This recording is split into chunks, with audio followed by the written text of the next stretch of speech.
네, 안녕하세요. 성산국 이사장 구경입니다.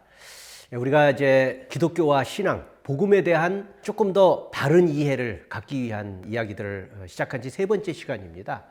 오늘은 좀 신학에 대한 이야기를 했으면 좋겠습니다. 우리는 신학이라고 하는 분야의 학문을 단순히 어떤 신학자들, 목회자들의 영역으로만 생각하기 쉽지만 사실 신학이라고 하는 것은 우리 모든 그리스도인들의 신앙적 생활을 전부 다 판단하고 지배하고 있습니다. 우리가 어떤 생각을 가지고 어떤 구조 속에서 활동하고 또 그것을 옳다 또는 그르다라고 판단하고 평가하는 그 모든 기준들이 우리는 알지 못하지만 사실은 신학적 뼈대 가운데서 자연스럽게 녹아 있는 겁니다. 그리고 목회자의 설교 가운데서도 신학적 규정들 가운데서 말씀들이 전해지고 있기 때문에 신학은 우리가 생각하고 있는 것보다 훨씬 많은 것들에 이미 스며들어 있습니다. 저는 지난번 시간에 우리 그리스도인들이 당연하지만 바른 신앙생활을 하고 올바른 참여의 활동들을 하기 위해서는 성경을 바로 이해해야 된다. 특별히 성경의 특징에 대한 이야기를 했습니다. 그래서 성경의 특징을 제대로 이해하지 못하면 성경 본문만 왜곡시킬 뿐만 아니라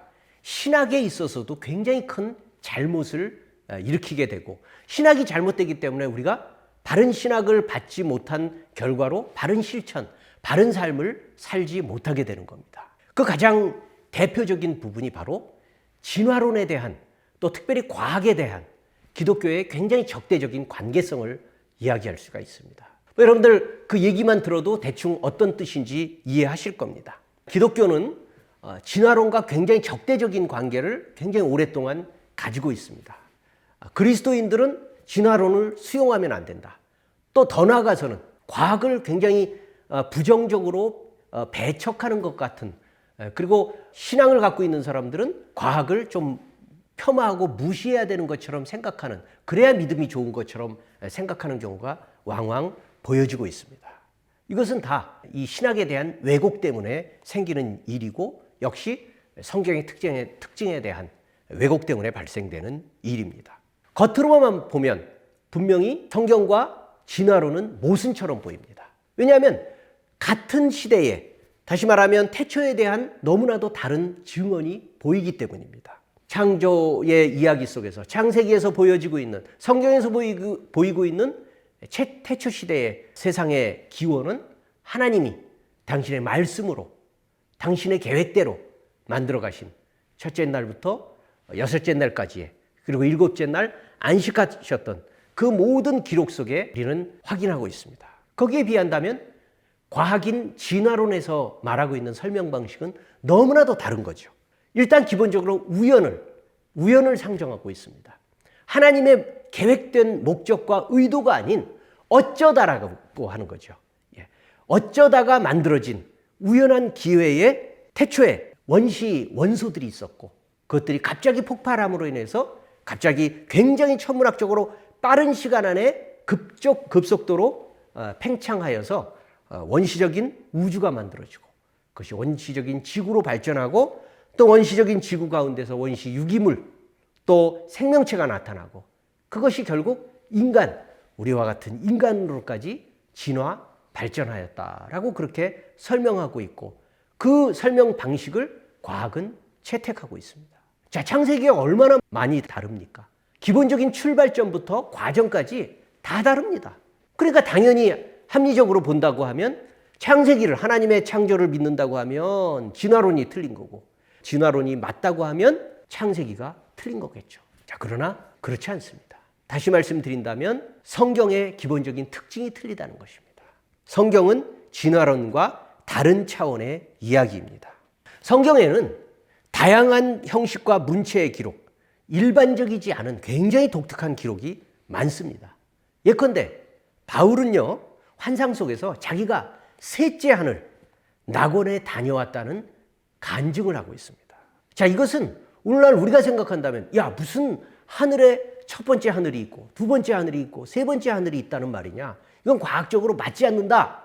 그러니까 과학을 믿는다고 하면 바울의 말이 틀린 거고, 바울의 말이 맞다고 하면 과학이 틀린 거가 되겠죠. 그러나 그렇지 않습니다. 이것은 바울이 그 당시 유대인들이 가지고 있는 하늘에 대한, 그리고 천국에 대한 일반적인 상식에 따라서 기록한, 증언한 이야기입니다. 신앙적 기록입니다. 고백의 말입니다. 그렇기 때문에 오늘날 과학적인 이야기로 포장해서 그것으로 우리가 해설하거나 설명할 수 있는 내용이 아닙니다. 또 여러분, 우리가 잘 알고 있다시피 요한이 쓴 마지막 때에, 그리고 하늘 차원에서 하나님 나라의 그 영원한 차원에서 벌어지고 있는 영적인 투쟁을 요한계시록에서 굉장히 많은 곳에서 환상과 계시를 통해서 보여주고 있는데, 거기에 나타나고 있는 것들이 오늘날 우리가 생각하고 있는 그런 판단의 구조로 정확하게 이해할 수 있는 것이 아닙니다. 뿐만 아니라 구약에 있어서의 에스겔이나 다니엘 같은 경우도 하나님의 보좌를 굉장히 생생한 그림을 우리가 이렇게 가만히 보면 마치 아이들이 즐겨보는 우주 공상과학 만화 영화에서나 나타날 법한 우주에서 벌어지고 있는 우주전쟁과 같은 일들이 묘사가 되고 있습니다. 그러나 그것은 전부 다 기록 방식 자체가 그 당시 사람들에게 이해하기 쉬운 방식으로 성경이 기록이 되어 있고, 또 그런 모습으로 하나님이 그 당시의 저자들에게 보여주셨기 때문에 그렇게밖에는 기록할 수 없었던 것이지, 오늘날 우리가 가지고 있는 그 과학적 상식과 어느 부분이 맞고 어느 부분이 틀리고, 그래서 어떻게 증명해야 되고, 증명되면 사실이고 증명되지 않으면 허구인 그런 식으로 우리가 이해해서는 안 되는 것입니다. 그래서 두 번째, 우리 지난번 시간에도 말씀드렸듯이 성경을 바로 이해하려고 하면 적혀 있는 그대로의 그 내용을 똑같이 이해한다기보다는 성경을 통해서 하나님이 보여주시고 말씀하시고자 하는 그 목적, 거기에 충실하게 우리가 이해하려고 하는 것이 가장 좋다는 겁니다. 그런 면에서 우리가 다시 창세기 이야기로 돌아가 보겠습니다. 여러분, 창세기를 하나님이 왜 주셨을까요? 창세기의 태초에로부터 시작되는 인류의 기원에 대한, 인간의 시작에 대한 모든 것들의 우주의 시작의 기원의 이야기를 왜 주셨을까요? 우리의 궁금증과 다른 겁니다. 우리는 오늘날 과연 처음 모든 것들의 시작, 인간의 시작이 어떻게 되었을까에 대한 엄청난 많은 궁금증을 가지고 있습니다. 그러나 여러분, 창세기는요, 하나님이 우리에게 과학적 궁금증을 해소시켜주기 위해서 주신 말씀이 아닙니다. 그렇기 때문에 그런 내용들이 기록되어 있는 것의 기본적인 목적이 아닙니다. 창세기의 기록의 목적은 그때나 지금이나 언제나 동일합니다.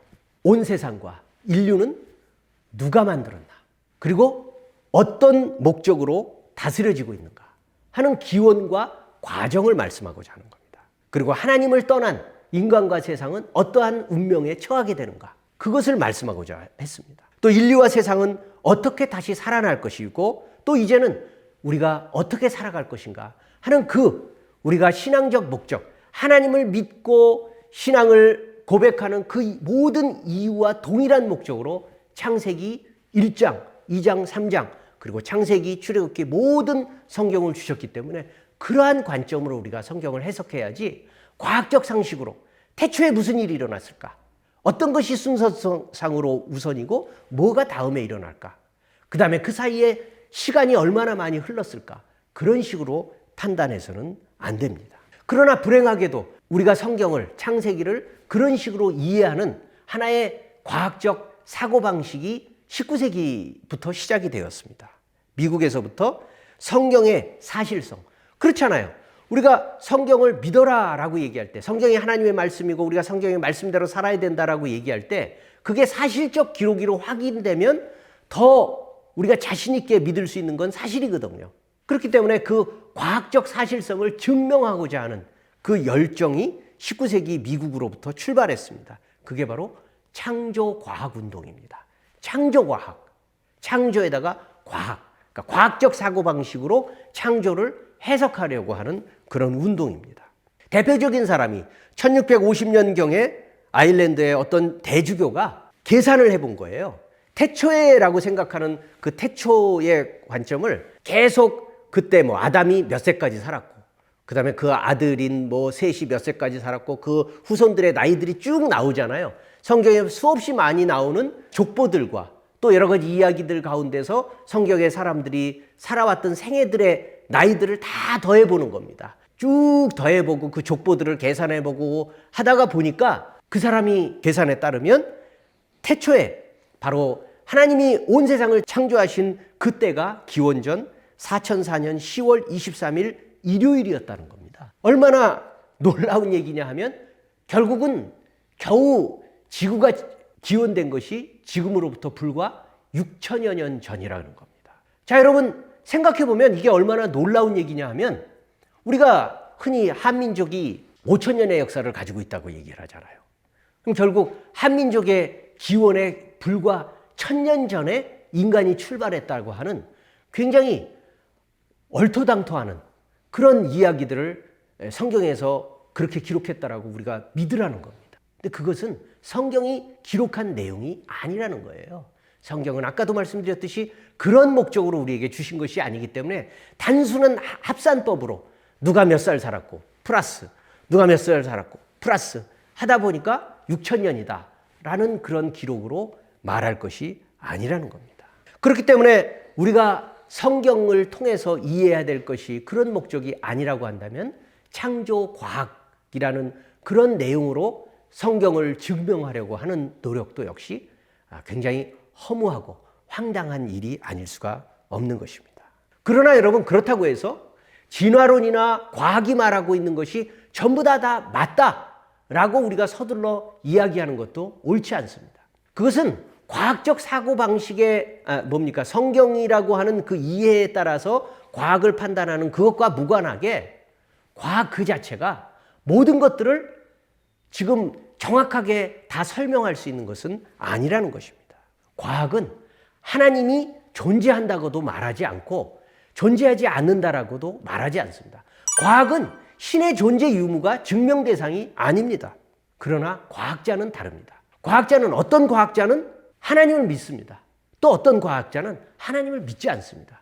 그래서 마치 성경을 통해서 과학을 설명하려고 하는 사람이 있는 것처럼 반대로 과학을 통해서 하나님이 있다라고 설명하고 싶어 하는 사람도 있고 과학을 통해서 하나님은 없다, 신은 없다 라고 말하고 싶은 사람도 있다는 겁니다. 굉장히 유명한 사람들, 예를 들어서 천체 물리학자 스티븐 호킹, 그는 하나님을 부정했습니다. 과학적 여러 가지 법칙, 천체 우주의 그 과정들을 보니까 하나님이 없다라고 그렇게 주장을 했고, 또 우리가 너무나도 잘 알고 있는 리처드 도킨슨이라고 하는 사람은 만들어진 신이라고 하는 책을 통해서 굉장히 강조하고자 했던 것이 신이 존재할 여지가 우주에는 없다. 이미 한목적적으로 우주는 만들어져서 잘 가동되고 있기 때문에 신은 없다라는 것을 증명하기를 원했습니다. 그러나 이것 역시 창조과학이 가지고 있는 종교적 탈선과 마찬가지로 이분들은 굉장히 훌륭한 과학자이지만 사실은 과학의 목적에 이탈한 것입니다.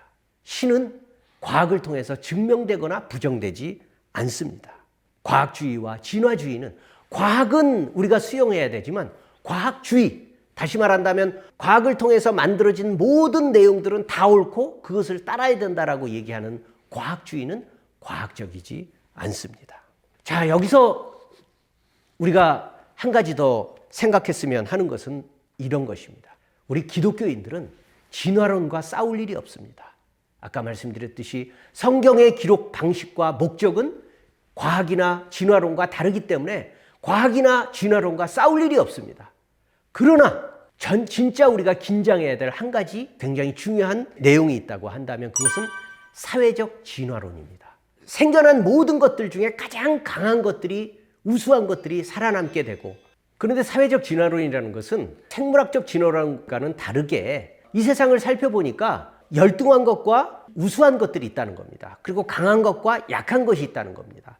그래서 강하고 우수한 것은 훨씬 더 많은 곳들에 퍼져지고 그것은 더 강력한 것이기 때문에 우수한 것이 더 많은 곳들을 장악하고 점령하고 또 확산되는 것은 당연한 것이고, 그래야 인류가 더 발전하고 우수한 것으로 계속 활동하게 된다는 것입니다. 그러니까 그런 사고방식에 의하면 개인도 집단도 민족도 인종도 우수한 종자가 살아남은 것은 당연한 것이고 그 우수한 종자가 지배하는 것이 지구상의 축복이라는 겁니다.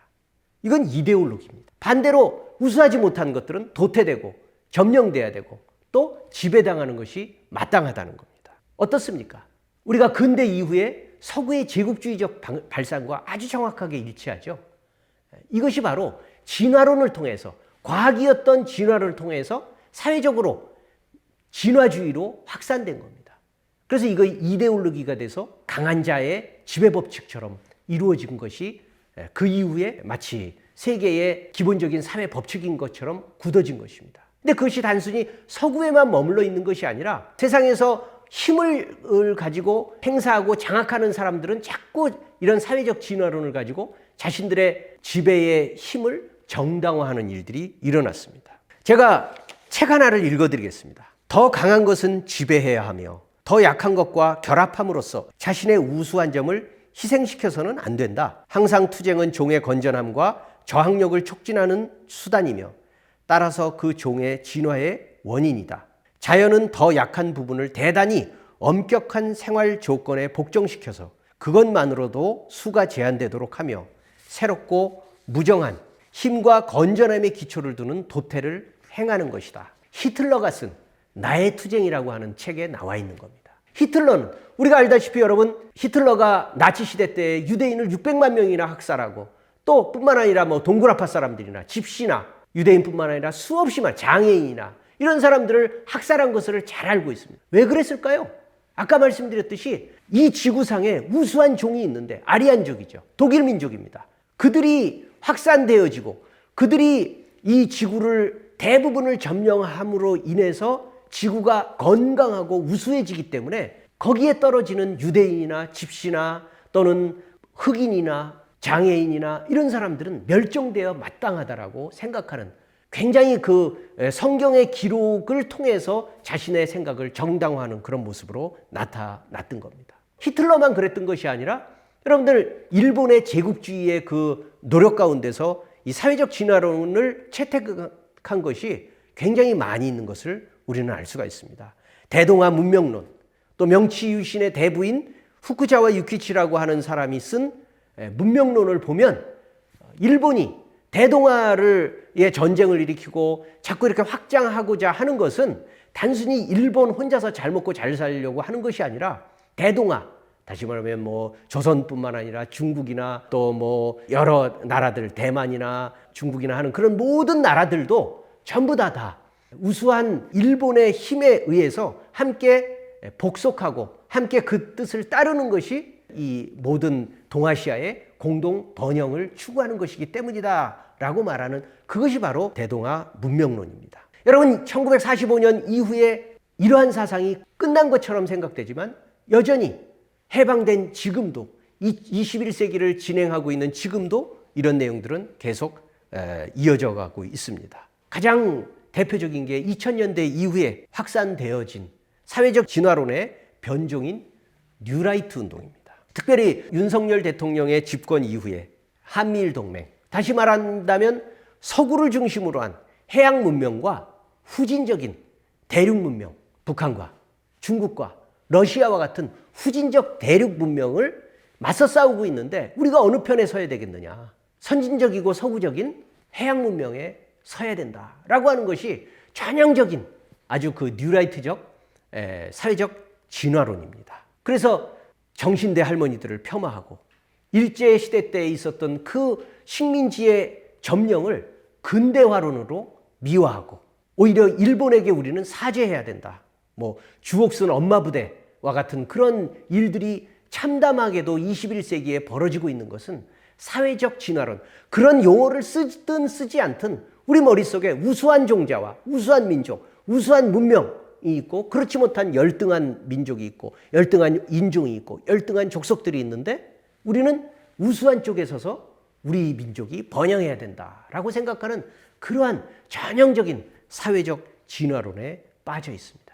특별히 그리스도인들일수록, 예수 잘 믿고 신앙 좋다는 기독교인들일수록 오히려 생물학적 진화론은 거부하면서도 사회적 진화론, 승자 독식을 찬양하고 약육강식을 인정하는 그런 사회적 진화론은 앞장서서 선포하고 있는 그런 기독교인들을 우리는 볼 수가 있습니다. 이것은 잘못된 사회적 관념일 뿐만 아니라 잘못된 신앙입니다. 결론적으로 우리는 단순히 과학이나 진화론에 대해서 맞서 싸워서 그것을 대항할 이유는 없습니다. 우리가 성경을 제대로 이해한다면 과학도 진화론도 성숙하게 수용하고 이해함으로 인해서 더 잘 설명할 필요가 있습니다.